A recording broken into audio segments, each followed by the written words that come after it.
Hello friends, welcome to Shiny சமையல்.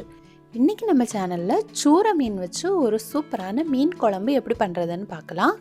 சூர மீன் குழம்பு வந்து தேங்காய் அரைச்சி பண்ணால் ரொம்ப நல்லா இருக்காது, ஆனால் இந்த மாதிரி பண்ணும்போது ரொம்ப டேஸ்ட்டாக இருக்கும். அதனால் சூர மீன் வாங்கி நீங்கள் இந்த மாதிரி மீன் குழம்பு ட்ரை பண்ணி பாருங்கள், ரொம்ப டேஸ்ட்டாக இருக்கும். இதை இப்போ எப்படி பண்ணுறதுன்னு பார்க்கலாம். வீடியோக்குள்ளே போக முன்னாடி நம்ம சேனலை சப்ஸ்கிரைப் பண்ணி சப்போர்ட் பண்ண எல்லாருக்கும் நன்றி. சப்ஸ்கிரைப் பண்ணாதவங்க மறக்காமல் சப்ஸ்கிரைப் பண்ணிக்கோங்க. பக்கத்தில் இருக்க பெல் பட்டனையும் கிளிக் பண்ணிக்கோங்க.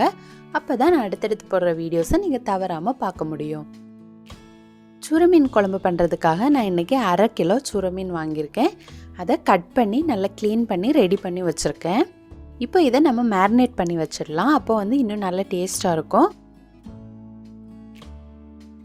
அதுக்காக இதில் 1/2 டீஸ்பூன் மஞ்சள் தூள், 1 டீஸ்பூன் மிளகாய் தூள், தேவையான அளவு உப்பு சேர்த்து இதை நல்லா மிக்ஸ் பண்ணி வச்சுக்கோங்க. அடுத்து நம்ம மசாலாலாம் ரெடி பண்ணுறதுக்குள்ளே இது மேரினேட் ஆகிடும். 15 to 30 மினிட்ஸ் வச்சுக்கோங்க, அப்போ நல்லா மசாலாலாம் பிடிச்சிருக்கும். அடுத்து நான் மசாலா அரைக்கிறதுக்காக 3 காஷ்மீரி சில்லி எடுத்திருக்கேன். கூடவே 1 காய்ந்த மிளகாயும் எடுத்திருக்கேன். காஷ்மீரி சில்லி வந்து நம்ம கலருக்காக தான் சேர்க்குறோம், இது இல்லாதவங்க விட்டுடலாம். இதில் கொஞ்சம் சூடான தண்ணி சேர்த்து இதை நல்லா ஊற வச்சிடலாம். அடுத்து ஒரு லெமன் சைஸ் புளி எடுத்து ஊற வச்சிடலாம். இதில் கொஞ்சமாக தண்ணி சேர்த்து இதை நல்லா ஊற வச்சிடலாம். அடுத்து ஒரு கடாய் எடுத்து அதில் 1/2 டேபிள் ஸ்பூன் அளவு எண்ணெய் சேர்த்துக்கணும். எண்ணெய் சூடான அப்புறமா 1/2 டீஸ்பூன் கடுகு, 1/4 டீஸ்பூன் வெந்தயம், 1/2 டீஸ்பூன் ஜீரகம், அடுத்து 1/2 கப் சின்ன வெங்காயம் எடுத்திருக்கேன்.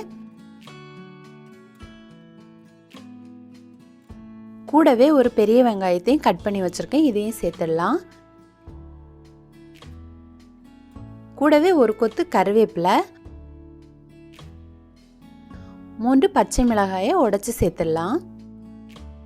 வெங்காயம் நல்லா ஸ்பீடாக வதங்கி வரதுக்காக கொஞ்சமாக உப்பு சேர்த்து இதை நல்லா வதக்கி எடுத்துடலாம். 3 பல் பூண்டு எடுத்து இந்த மாதிரி சின்னதாக கட் பண்ணி வச்சுருக்கேன், இதையும் கூடவே சேர்த்துடலாம். இப்போ இதெல்லாம் சேர்ந்து நல்லா வதங்கட்டும். அடுத்து நம்ம இதில் சேர்க்குறதுக்காக ஒரு மசாலா ரெடி பண்ணலாம். அதுக்காக ஒரு மிக்ஸி ஜார் எடுத்துக்கணும். ஒரு சின்ன சைஸ் துண்டு இஞ்சி எடுத்து அதை கட் பண்ணி வச்சுருக்கேன், அதை சேர்த்துடலாம். கூடவே 10 பல் பூண்டு, 1 டீஸ்பூன் நல்ல மிளகு, 1 டீஸ்பூன் ஜீரகம், 1/2 டேபிள் ஸ்பூன் கொத்தமல்லி தூள், அடுத்து நம்ம ஊற வச்ச மிளகாய், இதெல்லாம் சேர்த்து நம்ம நல்லா அரைச்சி எடுத்துக்கலாம். முழு மிளகாய் இல்லாதவங்க மிளகாய் தூள் கூட சேர்த்துக்கலாம். ஊற வச்ச தண்ணியை சேர்த்து இதை ஃபைன் பேஸ்ட்டாக அரைச்சி எடுத்துடலாம். இப்போ நம்ம அரைச்ச மசாலாவை இதில் சேர்த்து நல்லா மிக்ஸ் பண்ணி கொடுத்துக்கணும். மிக்ஸி ஜாரில் கொஞ்சமாக தண்ணி சேர்த்து அதையும் நல்லா மிக்ஸ் பண்ணி இதில் கலந்துடலாம். கூடவே நான் 4 நாட்டு தக்காளி எடுத்திருக்கேன், இதையும் நம்ம நல்லா கிரைண்ட் பண்ணி சேர்த்துக்கலாம். 3 முதல் 5 தக்காளி வரை நம்ம எடுத்துக்கலாம்.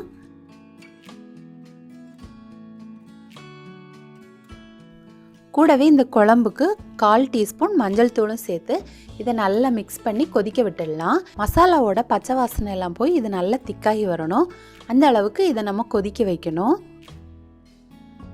மசாலா நல்லா திக்காகி வந்ததுக்கப்புறமா நம்ம ஊற வச்ச புளி கரைசலை நல்லா கரைச்சி தேவையான அளவு புளி சேர்த்துக்கலாம். உங்களுக்கு புளிப்பு எந்த அளவு தேவையோ நீங்கள் அந்த அளவுக்கு சேர்த்துக்கலாம். இந்த டைமில் நம்ம குழம்புக்கு தேவையான அளவு தண்ணியும் உப்பும் சேர்த்து நல்லா கொதிக்க விட்டுடலாம். நம்ம தக்காளியும் ஏற்கனவே சேர்த்துருக்கோம், அதனால் தேவையான அளவு மட்டும் புளிப்பு சேர்த்துக்கோங்க. இந்த குழம்பு 10 மினிட் கொதிக்கட்டும். கொதிச்ச அப்புறமா நம்ம மேரினேட் பண்ணி வச்சுருக்க மீனை இதில் சேர்த்துடலாம். மீனெல்லாம் மெதுவாக குழம்புல சேர்த்துக்கோங்க. மீனெல்லாம் குழம்புல நல்லா மூழ்கிற மாதிரி கரண்டி வச்சு மெதுவாக ப்ரெஸ் பண்ணி கொடுத்துக்கோங்க.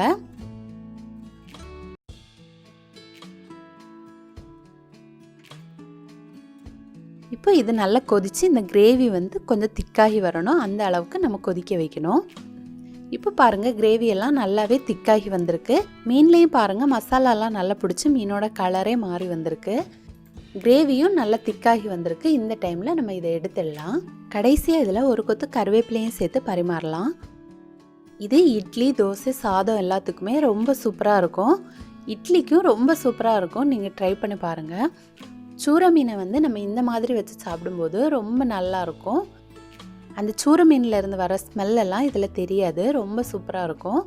நீங்களும் கட்டாயம் உங்கள் வீட்டில் ட்ரை பண்ணி பாருங்கள். ட்ரை பண்ணி பார்த்துட்டு எப்படி வந்துச்சுன்னு உங்களோட கமெண்ட்ஸ் சொல்லுங்கள். இந்த வீடியோ உங்களுக்கு பிடிச்சிருந்துன்னா ஷைனி சமையலை மறக்காமல் சப்ஸ்கிரைப் பண்ணிக்கோங்க. தேங்க்யூ.